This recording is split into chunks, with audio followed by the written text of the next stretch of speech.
This is Johnny with Tigerbomb MMA, and today I'm going to go over UFC Shanghai. Walker versus Zhang, give you my thoughts, predictions on the entire 12-bout card.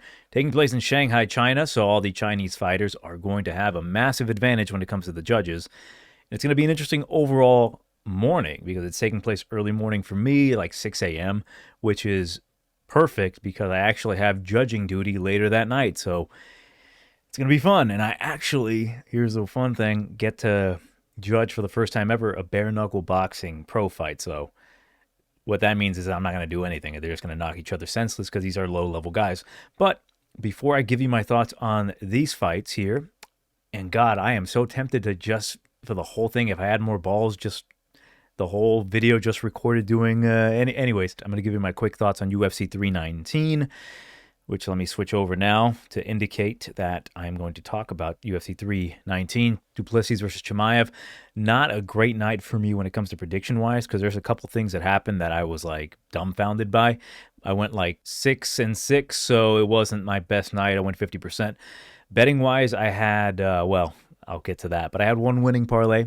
But first fight of the night. Now, I had this guy on my parlay. I had Idris Alibi to win. Now, Joseph Morales dog walked this guy, and what was fascinating was I thought Alibi was going to cover the minus 500 based on how he looked outside the UFC. He was undefeated.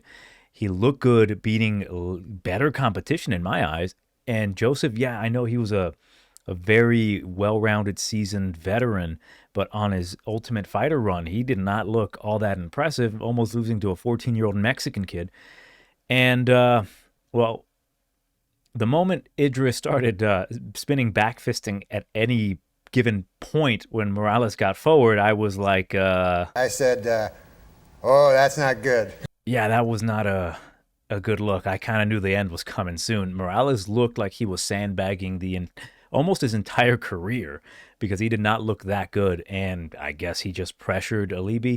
I would not be surprised, if I'm honest with you, if Idris comes out and says he was injured because he did not look anything close to what he would, at least was expected to look like. So not good there, but I did re-bet my parlay, which we'll talk about later. Karine Silva defeats Zaina Barboza. There was some contention there in regards to the decision. Now, being the authority on decisions, I thought Silva won that fight. Now, I do think there's an argument for a split decision for Barboza, but no, that's dumb. She looked good early. She looked dominant early, but what Barboza does is look good early and then fall off a cliff, and Barboza just kind of stopped wanting to win. I did see she took down Silva, but she really didn't do much. Silva did start attacking, trying to go for the triangle, landing some decent shots. She even got a takedown of her own, although she did end the round number 2 off of her back. I thought she had done enough to win the round, but I know as a pro, that could go either way, so I'm not going to be surprised. And then round number 3, no doubt about it, that was Silva's round. She nearly got a finish with the ninja choke. She nearly got a triangle, I believe, if I remember correctly. Like, she was going for the finish, and Barboza ended the round on top, huffing and puffing, doing nothing, and Silva landed a couple shots. The unanimous decision did kind of take me out a bit. I did have money on Silva. I was worried, but I do think it was the right decision. I think Barboza, no matter how good she gets, she tends to lose eventually. If she doesn't get a finish, she will lose eventually. Drakkar Klose defeats Edson Barboza. Barboza looked completely done.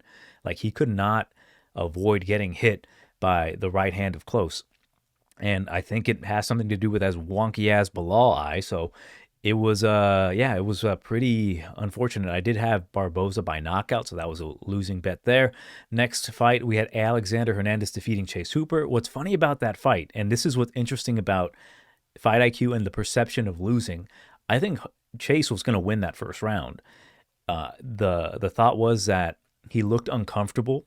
I mean, he was doing well on the outside. He was not getting touched, but the threat that Hernandez was presenting by being pretty fast, and even though he was just hitting the shoulder, Chase almost panicked in that situation. And then when he heard the clacker, I can sense that he wanted to steal the round by doing something impactful. And then what he did was idiotic, and that is cut the distance for Hernandez because Hernandez had to find a way inside the lankiness of Hooper, that he did it for him, and he paid dearly for it and served him right. Like, he could have easily just teeped him to the body, gassed him out in the second and third, and finished him late, but you can just tell that he's just very uncomfortable at times, Chase Hooper.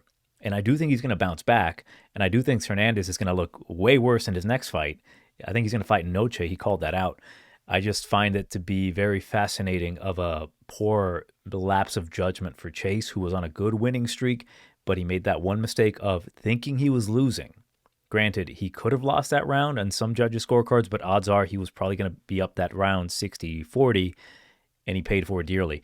Next bout, Lupita Godinez defeats Jessica Andrade. Now, Lupita looked both really good and really bad at the same time, and Jessica looked really good and really bad at the same time. It was just the weirdest fight.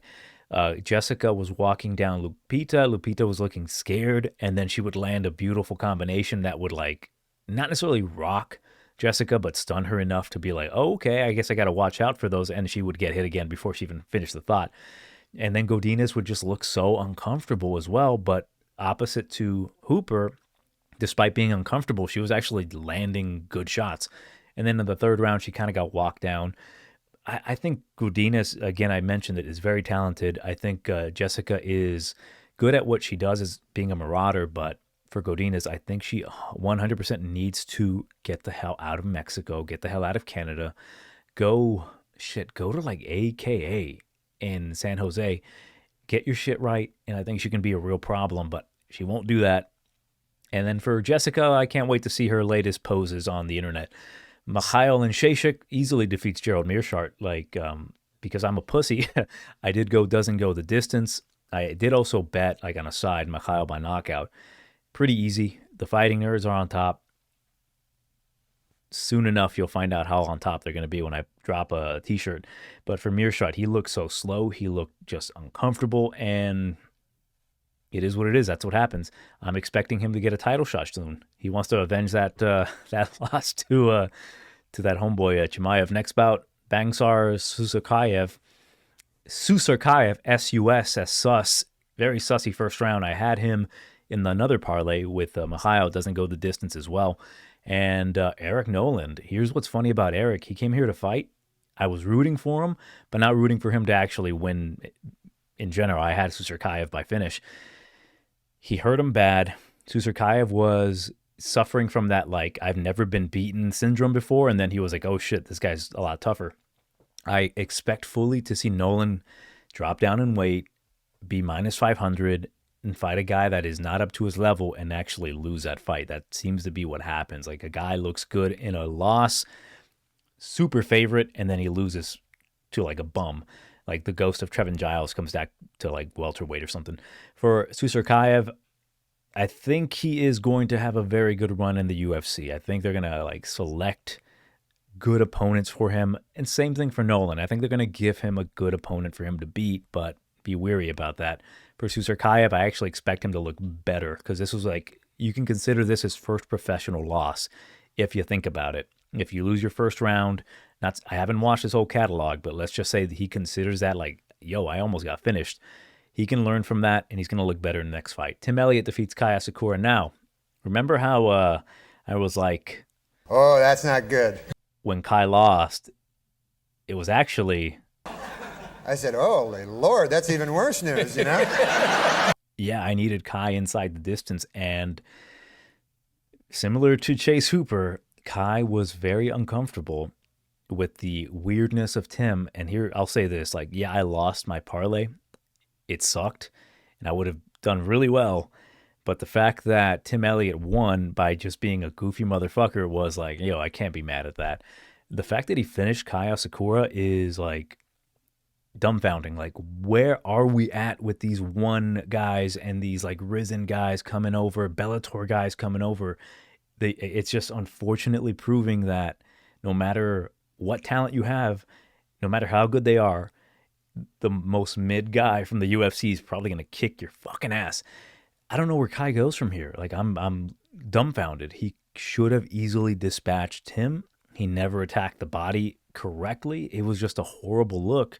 And it could have just been overconfidence. And unfortunately for me, I was overconfident in him, and it cost me pretty dearly. Now, my actual winning parlay was Page and Protes. Don't really have to get into that. Pretty nice. Still, the night did not go well for me betting wise because of the main event. Michael Venom Page looks pretty damn good at middleweight. He beats Jared Cannonier up. The only way it wasn't a 30-27 is because Jared just refused to get finished, and Page was clowning him, and he also slipped going in for like a high impact move, and then Cannonier got on top of him. It shows how much more well-rounded Page has gotten over the years by not getting finished by a big man like Cannonier. And recovering guard was very nice. So props to Page. And then what can I say about Protes? Well, you'll find out what I think about Protes maybe in the next week or so if you are following the channel and you're interested in a t-shirt, because I'm going to eventually be dropping original merch. Leave a comment below, follow me on Discord, and leave me in the Discord, which is MMA and shit, your worst slur for me. And then if you leave the worst slur for me, I will choose you, DM you, get your info, and mail you a shirt. You're going to like it. But yeah, Protes, I don't even know what to say. Like, he looked better than ever. The fact that Jeff Neal is not a scrub, the fact that he treated him like one was like, oh shit, this guy's a real problem now. And not only that, Jeff Neal looked good early. I was so worried that Jeff was going to like clip him on the inside because Jeff's a bad dude. That spinning elbow was like, oh, cool, but you feel instantly bad for Jeff. Like, he's never been put out like that. And then what's even funnier, because I've been talking kind of shit about Fortis MMA. Why can't I think of his name? Saif Sayoud. One of his old students. I can't even think of his name right now. Oh, Ramiz Brahima. You can hear him basically like screaming in one of these videos, like, you ruined his fucking career. And I actually do have to side with Brahima there, man, because I think with certain big camps, you get so accustomed to being like, you're doing well, this is looking good, oh, you're looking good here, you're looking good here. Like, you're going to win because you're so much faster than everyone else at this gym that I've already ruined. Like Kennedy and Zechiku, for example. When they come up against like legit competition, they're just not prepared. They're not learning anything more than what they've already learned. They're just sharpening up the tools they already have. And it sucks because Jeff, I've always liked Jeff, and I'm rooting for him. I hope they give him a nice little softball the next fight out. But for Protes, give him a fucking title shot. I don't care. I don't care how stupid that is. Lerone Murphy kills my best friend, Aaron Pico. Man, what's crazy is this was more or less how I pictured it, but my devotion to Pico, I'm not going to pick against him ever. I mean, I do think that Pico can still be a world champion in the UFC. And this is like, I'm not bullshitting here. I think despite the loss, I think Pico is so talented that it's going to be really hard to deny him. I think he's going to run through the next few opponents. And surprisingly, despite the fact that Murphy beat him, I don't think Murphy's going to touch gold. I think he's really good, but I think he's just not quite UFC championship material. But we see how good Pico is by him essentially dominating the whole fight and him just getting caught, which that is how you beat Pico. And that is a common thing that's very unfortunate for him, that if his chin does not, if he doesn't protect his chin well enough, and that was a picture-perfect shot for Lerone, not a fluke shot. It was perfectly timed. Lerone 100% trained that. He said why, because like Pico would rush in with his chin exposed, and even little things that Murphy was doing in the clinch to avoid Pico going and ducking under and taking the legs, like grabbing the underhook and either purposely or maybe accidentally trying to maybe dislocate his shoulder, I thought was pretty impressive. Like Lerone's a high-level fighter, but I think his time is going to come to an end. As for Pico, he's got a decision to make. Either he's going to focus and, like, unfortunately, he did suffer from that Bellator curse and coming in, losing their first fight. And on top of that, he was suffering from the I'm talking shit to the champion. I'm going to knock out the champion, and then that curse hits you where you lose the next fight. Either he's going to go the route of Michael Chandler, or he's going to go the route of, I don't know, who lost their first fight and became champion. I don't know, like, I guess can't think of the person, but he's either going to touch gold or he's going to become Michael Chandler. But yeah, he's going to have to work on that. Unfortunately, him being so fragile is his biggest deterrent, and it pains me to see him passed out like that. He is the Prince of California, and he is my king. Moving on, Chimaev defeats Duplessis. I, like many other people, thought this would not go the distance. I had a bet with doesn't go the distance. I know some other people had a bet with doesn't go the distance, and serves you fucking right. Piece of shit. Goes finger Boudet up the booty. Anyways, Chimaev, I would not be surprised. Here's the thing. I'm not going to be surprised if Chimaev gets stripped because of a popped test. They find EPO in the system because I'm half joking because he didn't really do much in this fight. Like, it was very unimpressive. At this point, I'm not going to criticize because he did what he needed to do to win. Though what's funny about Duplessis, the only reason I picked him, because I can't doubt the guy, and he proved me right by at least very minimum having the most likelihood of getting a finish by actually taking the back in the 5th round. It just, he needed to do that a lot sooner. He needed to make Chimaev work, and he just couldn't. Like, I think Chimaev had a unfortunately good game plan to minimize his expenditure of energy, just keep him on top, and Duplessis just couldn't get up. So I'm intrigued by the next matchups for Chimaev if he makes it. If he doesn't get stripped for some reason, like, I'm just not sold on Chimaev keeping the belt for outside reasons. I don't want to get into that. For Duplessis, props to the guy. He kept fighting. He never got finished. Piece of shit. But it was a fun overall card. That main event stunk, but we get to see what happens in the future. Fluffy and RDR are going to be fighting, so that's going to be really fun to break down when that fight gets officially announced. But let's get back to the main fight here at hand. Let's get started with the first fight of the night. We've got Diyar Nargozi versus Uran Saltabayev. And the odds have it in favor minus 300 for the Chinaman, or I guess he's Kyrgyzstanian. Let's just call him the Chinaman. The gorilla here, Uran, minus 300, and Diyar is plus 250. Now, I will admit that the odds are just completely not correct. This should be closer to a pick'em. These guys seem to be very close when it comes to, like, style and ability. And this is a light heavyweight bout. Both men are at the appropriate weight class. Uran, as previously aforementioned, he fought Martin Boudet, and he did not look terrible. He wasn't getting taken down. Even hurt Boudet. Could have won, but Boudet is just so walrus-like with his fat that he was just able to recover.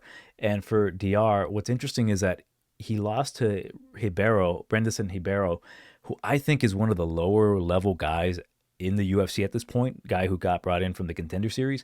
That's not a good look, especially getting swept from top with a Kimura. Horrible look. He got dropped. I don't like Diyar's little winky face.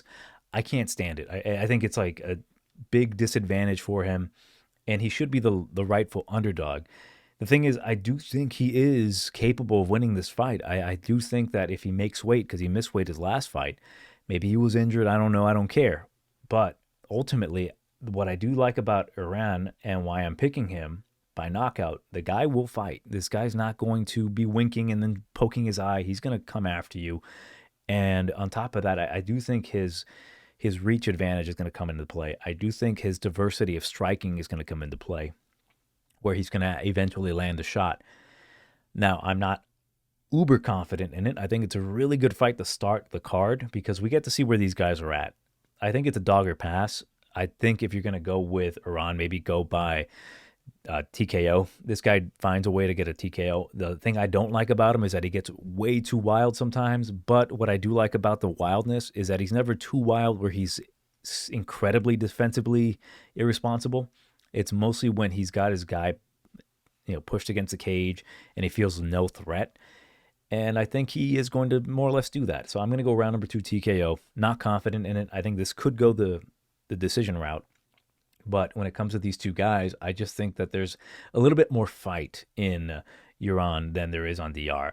So give me Saltabayev by TKO. Next bout we've got at bantamweight.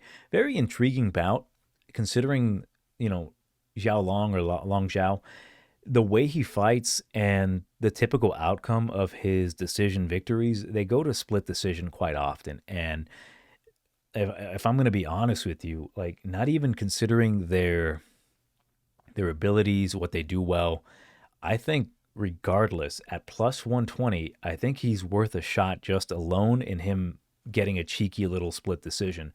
I am pretty high on Su Young Yu. I think this guy's got legit jiu-jitsu. He's got really good top control. I think his submissions are good. His striking's not too bad. He's very efficient and he's very high impact. Like he'll find a good shot. I like his style. Thing about him though is he often doesn't do enough if he is forced on the feet. I think a guy like Zhao Long with his type of style, he's very active, he's very aggressive, he's very good at stuffing takedowns. I think he can push enough of a pace and recover bad positions on the ground if it gets there to, convince the judges that he won the fight. Whether he actually won the fight, I think it is going to go to a split. I think these two guys match up very well, and I really do think the odds are more or less correct. But yeah, give me the dog on this one. I do think it's going to go to a decision or Long Zhao eventually finds a finish. If you did watch his last fight, what was funny about him fighting in China, I think it was Macau, or was it? I don't fucking remember. But everybody in that card, every Chinese fighter was super influenced by Max Holloway. They were all pointing to the ground. He was the biggest culprit of that. And I expect those types of moments from him to actually steal him the victory. So not even getting into their abilities, I think just alone, the split decision on Zhao Long might be just the no-brainer play. On top of that, he's a bigger dude. He, again, has some nasty sprawls, man. And he fought a guy, Nose, in the road to UFC, also very good jiu-jitsu guy. And he was able to avoid all the submissions, and he ended up winning that one by split decision as well. For you, I think his level of competition into the UFC, not his fault, but it's not as impressive as I believe the people that Long Zhao has fought. So yeah, give me Zhao again, just very strictly based off of he's Chinese, he won. Next bout, we've got Yizha versus Weston Wilson, and this is one of the worst lines imaginable. Minus 1,500. Let me make sure. Let me go to MMA best fight odds. Where is he? Because this is not. That can't be right. Minus 1,600 for Yizha.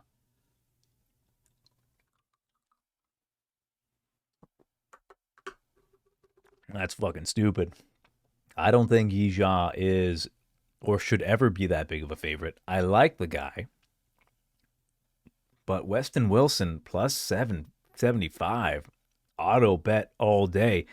Look, he's 36 years old. He is unfortunately a victim of the Thompson family karate curse. That, and, I'm assuming he saw the Thompson closet a couple times. And anyways, he's a karate kid, trains in that karate style, just like Stephen Wonderboy. Jiu-jitsu's solid. He's very lanky. He's very dangerous. He's got multiple paths to victory. I think this is, like, at the very minimum, what they're saying here with these odds is that he has no chance. He's going to get beaten the shit up. Very similar to the odds that he was against Joe Anderson Brito. And Yizha's no Brito. And also to John Silva. Yizha ain't no Silva. So why is he being this? He's this big of an underdog. It doesn't make sense against lesser competition. And we saw what he did against Jekka. Logically, Jekka should have knocked him out because, he's chinny as shit. But if that doesn't happen, Weston Wilson's live. And he ended up getting the submission. Yizha is not the same kind of knockout guy that you need to actually beat up Wilson. He's more of a jiu-jitsu guy.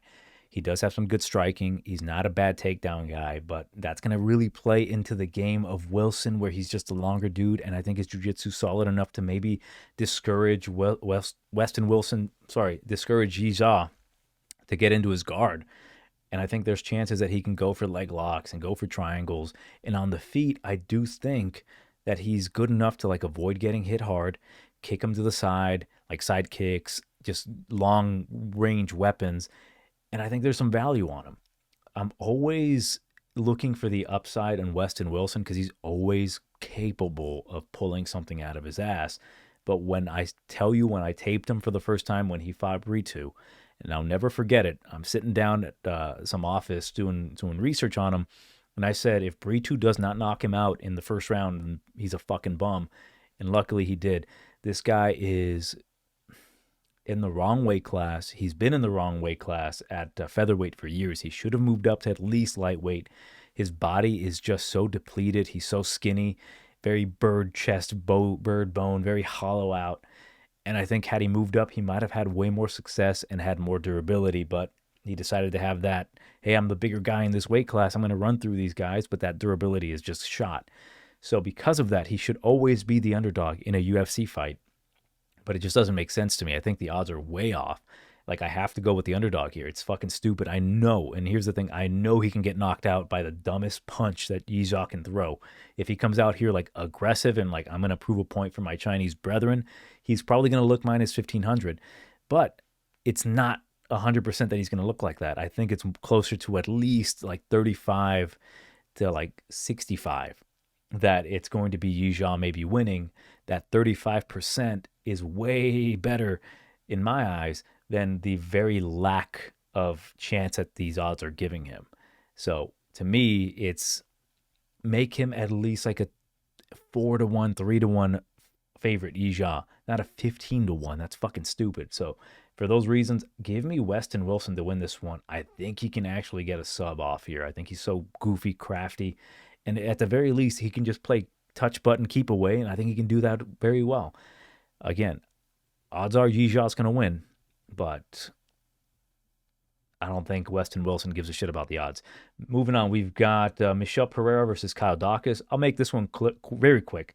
That's crazy. Minus 290 for Michel Pereira. That means that Yizha has a higher likelihood of winning, possibly even getting a finish over Weston Wilson than Pereira has over Kyle Daukaus. Now, why is that? This should be reversed odds. I think Pereira should be minus 1,500 against Kyle Daukaus, but why is he not?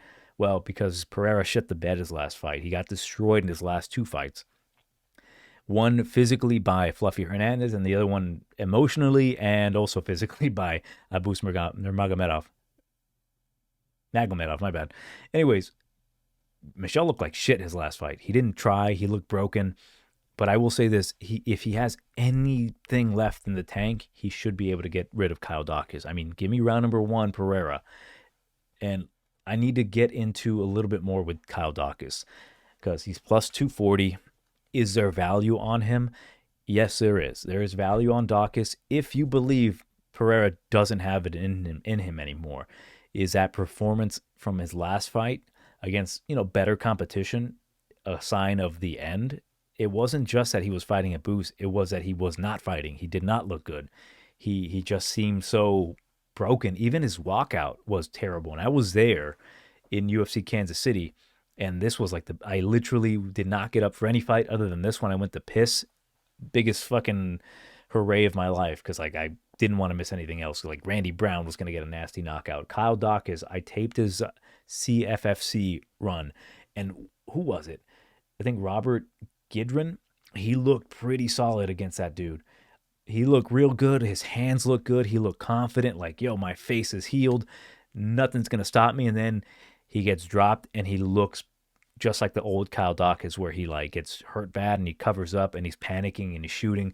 This guy has definitely leveled up to where he can win this fight if Pereira's just not the same guy anymore. But, man, Kyle is still the same Kyle. Like, him getting his face broken badly by Roman Dolidze, that's hard to come back from. And here's the thing about Kyle. His confidence is high in that first round. He comes out and he tries to win. No matter what for Kyle, the plus 240 on him, the value comes from his desire to want to be in the UFC. He's been calling everybody out anytime a fight's been, canceled, put me in, coach. And I respect that for Kyle. He wants to come back, but you look at his run, he's getting dropped by 7-7 guys. He's getting dropped by 40-year-old men and getting controlled from the top, and he's on bottom and he's a black belt in jiu-jitsu. It's just not a good look. I think that He needs to have uber confidence here and make Pereira work. But again, if Pereira comes out here and he does what he typically does, he should handle Kyle pretty easily, and you should see Kyle cover up, and they're going to put an end to his misery. So give me Pereira. Not confident in him whatsoever. It is a bit of a dogger pass or just a complete pass. Just let's see where Pereira's at. Yeah, but Kyle, props to you. Hopefully they give you a much better fight. Next bout, we've got Rongzhu versus Austin Hubbard. And this one is, it's interesting. I think Hubbard's fine. He's definitely evolved over the years. He's going to try to grapple here. He's not the better striker than Rongzhu. He doesn't hit as hard as Rongzhu. Cardio-wise, he will have a bit of an upside, but Rongzhu's not really a guy to really gas out. He's an unfortunate victim of highly unfortunate events for Rongzhu. I thought he was doing well against Taco, and he got clipped in the eye with that elbow. Very good elbow, but unfortunate for him. And I think he's definitely taken his career a lot more seriously over the years, and his fight against what I have to say, what's his name, Cody Steele. I don't want to say that was a step in the right direction, because I think it was a step in the bad direction for Cody Steele. Cody is, like I said it, he should win that fight any way he wants to, but Cody's a bit of an idiot. Like, he fights in a certain way that is going to give his opponents a chance to clip him, and Rongzhu took way advantage of that. But for him to be minus almost 300 over Austin Hubbard, it makes sense on paper, but in a fight, I think it gets a little hairy, especially if Hubbard gets a takedown. Rongzhu has definitely improved in the takedown defense, and he's very explosive, and I expect him to be on his finest Chinese supplements, man. Now, let me tell you, man, when it comes to the Chinese knockoffs, let me see if you can see that. I got a knockoff Hamilton khaki watch from like Amazon. Pretty damn good, so thank you, China. I'm going to get demonetized just for saying that. Or maybe not. Maybe a social credit score goes up. For that reason, I'm taking Rongzhu via social credit knockout. Now, in reality, I do think Rongzhu should win this fight, but the odds just don't make any sense to me. Hubbard is way experienced. It's just he doesn't have that unfortunate thud, He doesn't have that impact when it comes to his strikes. I think Rongzhu is going to be the quicker guy. It just really depends on Rongzhu and how he, fends off the takedowns in the clinching game. Like, Hubbard is just a ultra vet, and he knows the little tactics to try to edge out time. Plus his last fight, anyone who thinks his last fight was a win for him, no. Like, he got beat up, and then he had some top control, didn't do anything with it, and then he lost and got elbowed in the head. He's very unimpactful, let's just say. But I do think he's crafty enough to maybe sneak one in, but not in China, baby. Give me Rongzhu by decision. Next bout, we've got Loner Kavanagh versus Charles Johnson. If I'm going to be very honest with you, not a fan of Johnson. I'm not going to pick Johnson. Plus 180, though, better men will probably take that line than I will. I'm going to skip this one when it comes to betting, because I think Kavanagh is uber talented. I think this kid for 9-0 has shown me almost everything I need to see to make me think this guy is going to remain undefeated for a while and maybe end up losing that O against maybe like a Bruno Silva, like possibly, very possibly like a guy like that, a guy who's just tough and ultra vet. But we know how Charles Johnson fights. He is definitely more improved. He doesn't have to worry about getting taken down. He has good volume himself. Doesn't have a whole ton of power, but the accumulation of shots and just the pressure that he's going to put on him with the added length that he's going to have on Kavanagh is going to make this an interesting fight.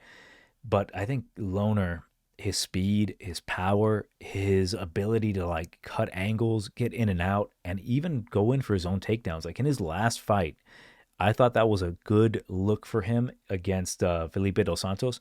Dos Santos is very good. He's just unfortunately fought very good competition. And let me list those off to give you an example of how good Dos Santos really is. Like, he trains with a great camp, but he fought Loner Kavanagh, a very up-and-coming prospect, very good guy. First fight, he fought Manel Kopp, at the time possible number one contender, hater of the fags out in Auckland, New Zealand. Victor Altamirano, that was a bad look, but luckily he pulled that out. And then Andre Lima, who's a guy that's probably Maybe not today, maybe not tomorrow, but one day, he's probably going to get the belt. So it's tough for him. He had a really tough out in the UFC. And Kavanagh, he struggled with him a little bit, but then he found the plan. He adjusted, took him down, and beat him up on the ground. Very fun, entertaining fight. Him being, he's a Brit, but he's, representing China. He has every path to victory here. And we know how Charles is. Like, there's methods to beat him. I can see Loner just kicking him to the body, keeping him away, having good movement, and not allowing Charles to land anything significant. And just by the sheer powerful shots that may or may not land, he can throw a spinning heel kick that lands on the shoulder, and fucking Charles is going to be like, that's enough for the judges. Like, China's corrupt. I don't like Charles Johnson. I haven't liked Charles Johnson. I think he's a fucking whiner and a crybaby. Little bitch too. But yeah, give me Kavanagh by decision. If he can finish Charles Johnson for me, be very nice. Thank you, Loner. Next bet, we've got Maheshate versus Gage Young. So minus 140 for Gage Young. Come back on Maheshate plus 110. So I've got more to say about Gage Young and his ability to maybe drop the ball here than I do about Maheshate. I think Maheshate is bad in the pocket. I think he is a length guy. I think him beating a guy like Steve Garcia was the worst thing to happen to him because, he was given much tougher opposition and he just never got the ball rolling. And in reality, I think he should be on a 4-fight losing streak. I don't think he beat Benitez, and he's just not looked good in a while. Like, he lost to Rafa Garcia, and he's much bigger than him. Like, I don't think he uses his length very well. So he should be the rightful underdog. But again, he's Chinese. He might end up winning via just the eyes. G-Money Gage Young. Nice young Missouri boy. Very talented. This guy has got good boxing. Like, attacks the body well. Good low kicks. Good takedown defense. Good takedowns.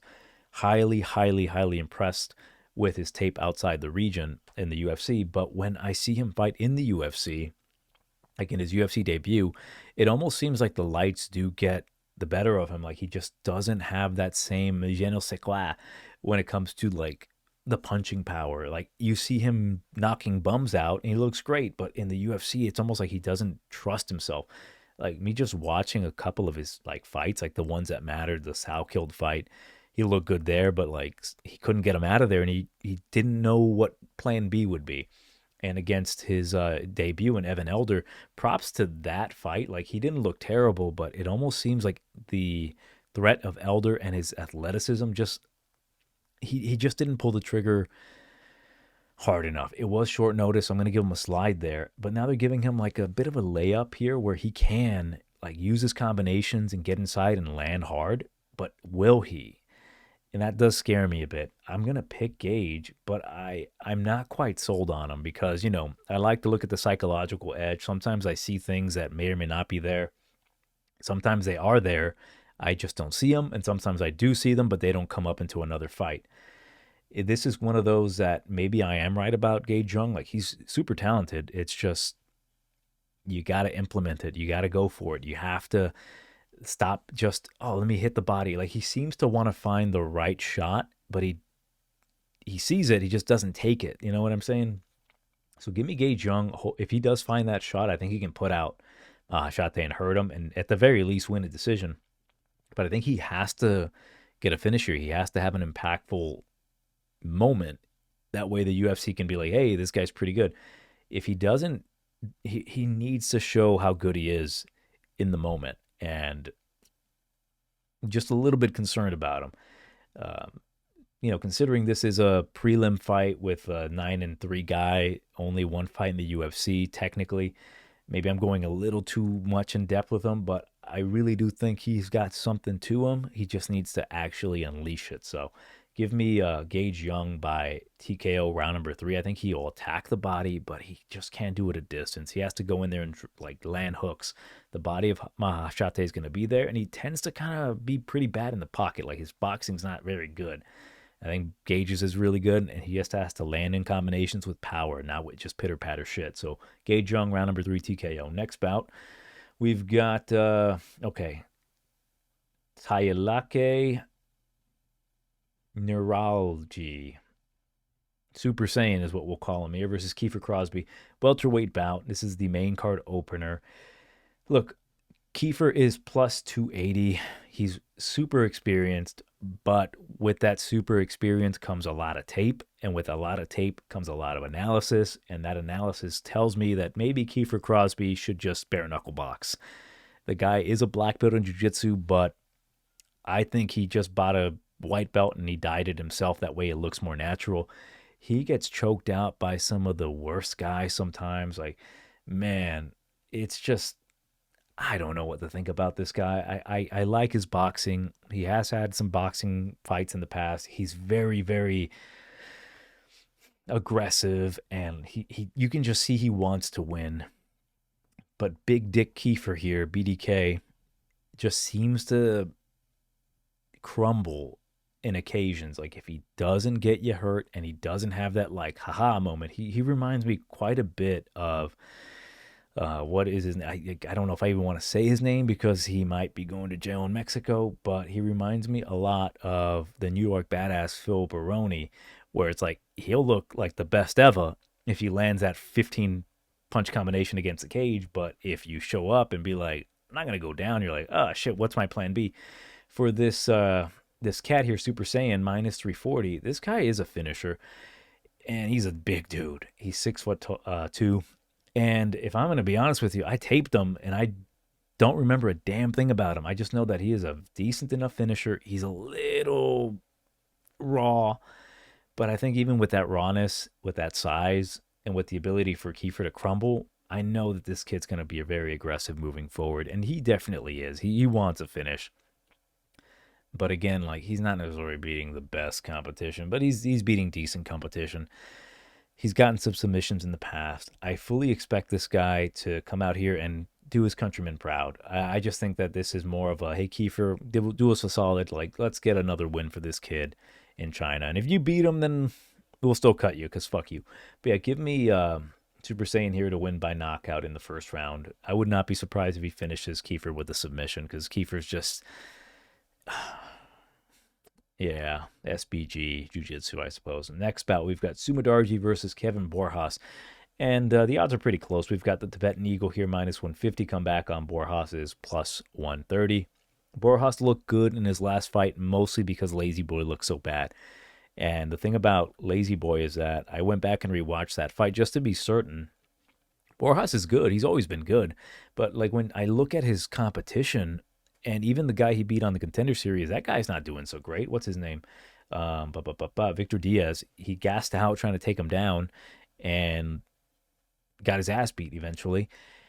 That guy is losing to dudes like, what's his name? Mark Climaco. And he's a decent fighter, but like it kind of gives me the idea of where he's at and Borjas is at. And I think it's mostly Rodriguez looking so bad that made Borjas look so good. I think he fought horribly against Borjas, but that's not anything to take away from Borjas. He's got really good punching power. He's got solid boxing combinations in the pocket. Very nice. But if Sumadarji wants to make this a very pitter-patter kickboxing fight, attacks the body, lands a long 1-2, he is training primarily at the moment with Team Alpha Male, and his takedown defense has gotten better. His Granby rolls have gotten better. He's always been talented. We've always known that. But if he wants to just stay on the outside and land some kicks and use his length, I think he can do that. It just really depends if Sumadarji wants to get knocked out or not. But low kicks are going to be there for Sumadarji, and we've seen Borjas get tagged up with nasty low kicks by Alessandro Costa. Yeah, man, like getting beat by Joshua Van is not a horrible thing, but like he gassed out. I think again they're bringing in Borjas here because he's a solid fighter, and he just got a good win over Lazy Boy, who's a big name. If it wasn't for that, I do think that Sumadarji would be minus 250 had that fight not happened. And I do think primarily because Lazy Boy fought like an absolute buffoon. Like he wanted to entertain for the Mexican crowd that he never really shot for good takedowns. He is also a right-hand magnet. He doesn't move his fucking head. So, of course, he's going to look good. It's just that for me, when I actually picked Lazy Boy, I thought, hey, he's going to eventually slow him down, eventually take his back, eventually pound him out. But he never did that. He fought like an absolute puto. Anyways, but for Sumadarji, again, I think with his advantages, with his reach, it could be a very easy fight if he wants to make this the striking equivalent of Chimaev versus Duplessis. Just do the bare minimum, and I think you'll win this fight. For that reason, give me Sumadarji by decision. If he lands that 1-2 cleanly, yeah, he can put Borjas out. But again, it just depends on how Sumadarji, how hyped he is to try to like get the fight finished for the crowd. The crowd can sometimes be a huge help, or it could be the worst shit ever because it hypes you up so much that you get invincible feelings and you get dropped and knocked out. But yeah, next bout. Sergey Pavlovich versus Waldo Costa or Cortes Acosta. I can never for the life of me get that fucking name right. I always mix them up. Waldo Cortes Acosta, plus 210, Salsa Boy.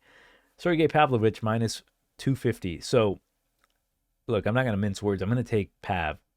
I think he can actually win this one by a decision. I think Salsa Boy's chin is solid.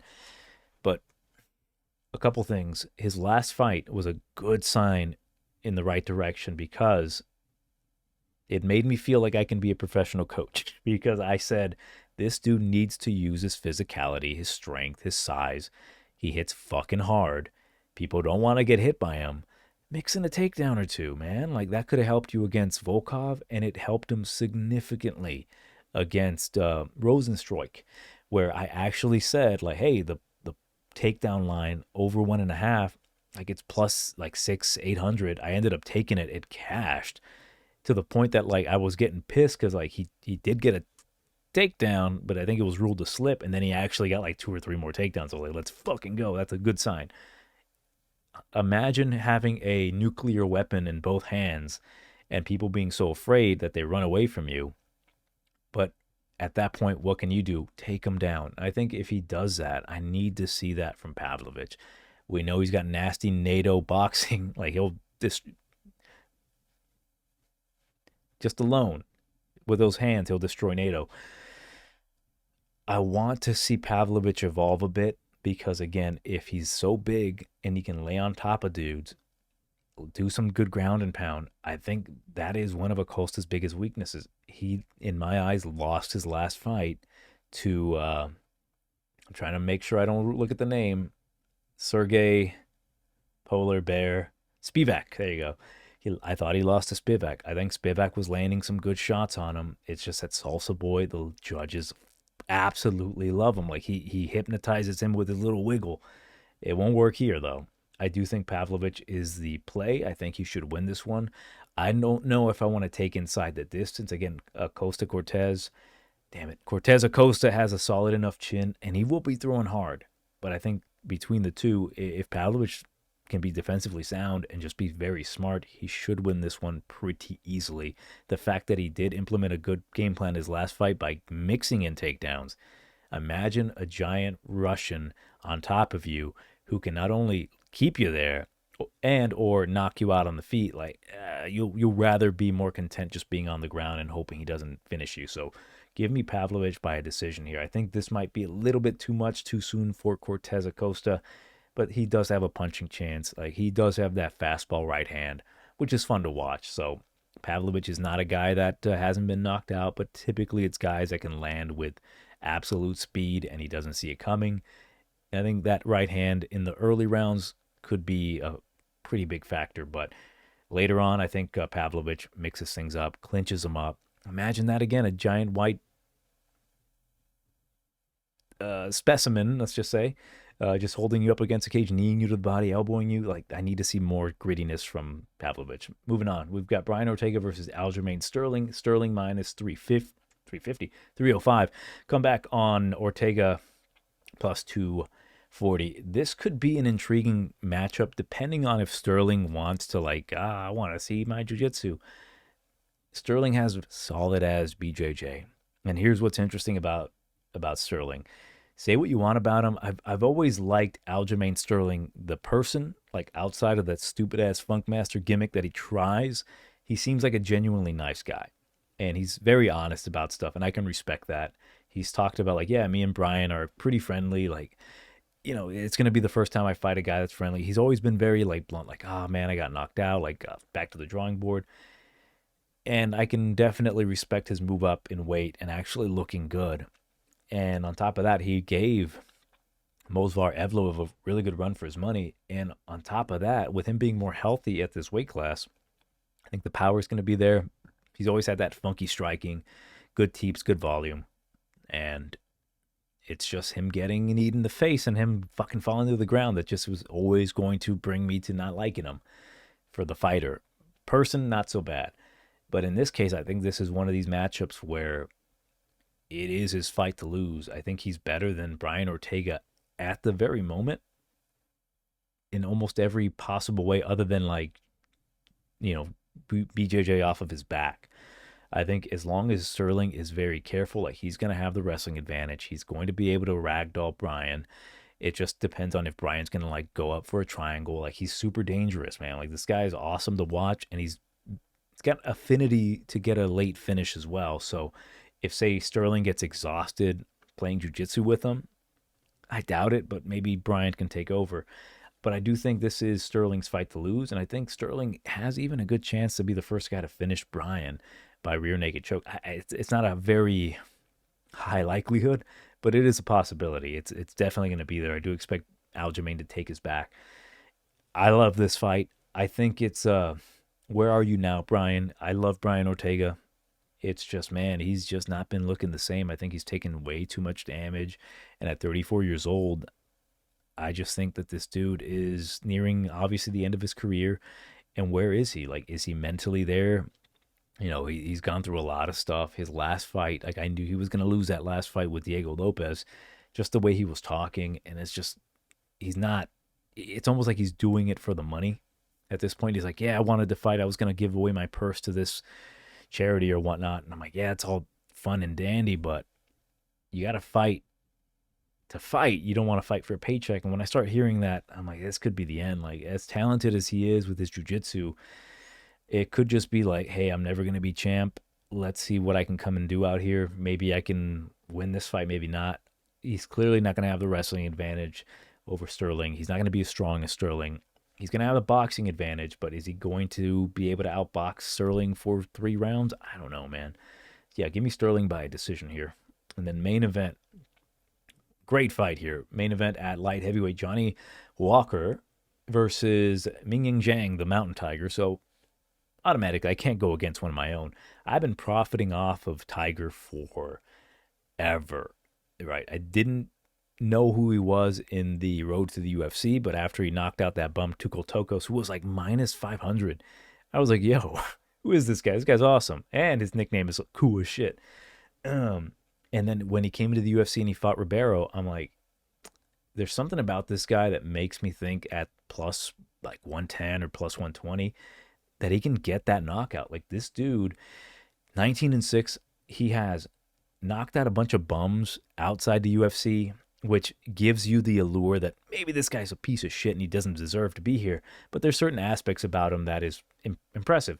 Despite the fact that, yes, he's been taken out and knocked out himself, there's something about this guy that is intriguing, and that is his boxing inside the pocket is absolutely filthy. And what's crazy about this kid is that when he has you hurt and you're on the ground and he's landing his ground and pound either against the cage like he did against Tuchel Tokos or against the mat when he knocked out Ribeiro with a counter left hook in the pocket, like it was a 3-punch combination. When he has you hurt and your face is there, he is just like Crazy Kev because he does not miss. He will land those fucking shots on you and put you out of consciousness.